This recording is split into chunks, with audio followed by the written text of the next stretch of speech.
Cette dette-là est insupportable. Elle est le résultat de la politique qui a consisté 7 ans durant à favoriser les revenus du capital à coups d'allègements fiscaux, de niches fiscales, d'aides injustifiées à des entreprises qui les recyclent en dividendes. L'exemple de Sanofi en est l'illustration. 1 milliard en 10 ans de crédit impôt recherche pour supprimer des laboratoires de recherche, vendre Doliprane à un fonds américain, le tout avec un chiffre d'affaires assis sur la sécurité sociale et à l'arrivée 53 milliards de dividendes distribués en 10 ans. Sur les 62 milliards de recettes en moins en 2023, une grande partie se sont accumulées dans les poches de bien peu de Français. Et je le redis avec force ici, oui, ce sont ces recettes en moins qui expliquent très majoritairement le déficit actuel. En 2023, les dépenses publiques ont baissé de 1,5% par rapport au PIB, tandis que les recettes baissaient de 2%. Dans l'augmentation de la part du patrimoine des 500 plus grandes fortunes de France, passée de 25% du patrimoine national à plus de 42% aujourd'hui, combien a contribué au gonflement de la dette ? Bercy ne conteste d'ailleurs pas que la progression ininterrompue des prévisions de déficit pour 2024 et 2025 depuis plusieurs mois vient surtout d'une baisse du rendement de l'IS, de l'impôt sur le revenu, de la TVA. Une surprise qui n'en est pas une pour beaucoup sur les bancs de l'Assemblée, puisque nous avions, lors des débats budgétaires précédents, mis en question pour ces raisons les prévisions assénées par les ministres en matière de déficit. Oui, cette politique a rendu le déficit incontrôlable au point de le rendre imprévisible, ce qui par ailleurs nuit peut-être plus gravement que le déficit lui-même à une possible perte de confiance de nos créditeurs qui prêtent sans rechigner à la France parce qu'elle est dotée d'un appareil d'État sérieux et de capacités prévisionnelles sérieuses qui leur permettent de savoir où ils placent leur argent.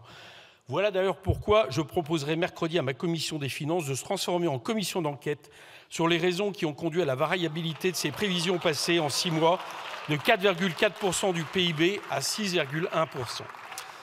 On aura compris que notre pays ne peut s'endetter à force d'avoir mis des milliards d'euros dans la poche des intérêts particuliers de quelques-uns. Ce n'est donc pas la dépense publique et sociale qui, elle, est au service de tous d'y remédier.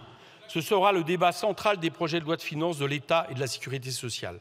Pour autant, cela n'épuise pas la question de la dette. Car si cette dette-là, je l'ai dit, est insupportable, il y a une mauvaise et une bonne dette, celle qu'il faudrait mobiliser pour l'intérêt général et peut-être même la survie de l'humanité. En avons-nous les moyens? Autrement dit, le montant de la dette actuelle ne nous met-il déjà pas en faillite? Les libéraux agitent depuis plusieurs années l'épouvantail de la dette pour mieux nous faire accepter les politiques d'austérité et surtout de privatisation de secteurs potentiellement rentables, santé, éducation, etc., qui coûteraient trop cher au public. Déjà, disons-le, un service qui n'est plus pris en charge de façon solidaire par le public, il l'est souvent par le privé, du moins pour ceux qui en ont les moyens. Et pour savoir combien cela coûte au final au pays, peut-être conviendrait-il de comparer les dettes globales de chacun de nos pays. Par exemple, si la dette publique des Pays-Bas est inférieure à la nôtre, sa dette privée, 230% du PIB, est très supérieure, au point que l'endettement global des Pays-Bas est de 280% contre 274% pour nous. Ensuite, rappelons que non, la France n'est pas endettée à hauteur de 3 000 milliards sur la seule année 2024. Elle est sur 8 ans et demi sur la durée moyenne de remboursement de nos emprunts. Ramené à un an, cela fait passer la dette de 110% du PIB à 13%, c'est-à-dire 353 milliards d'euros, ce qui est quand même, vous en conviendrez, moins effrayant. Nos taux d'intérêt à 10 ans ont diminué sur 10 ans et restent à un niveau proche depuis un an. 3 fois plus de créditeurs se précipitent dès que la France soumet un emprunt. La France reste dans les 15 valeurs les plus sûres du marché. Certes, on voit poindre des signaux moins positifs, mais ils sont à ce stade davantage dus à la politique mise en place qu'à la capacité de la France de rembourser. Reste la charge de la dette, qui effectivement va monter de 1,9% du PIB à 2,6%. Mais là encore, ce serait tout à fait supportable s'il s'agissait d'une dette permettant, par exemple, de réduire notre dette écologique.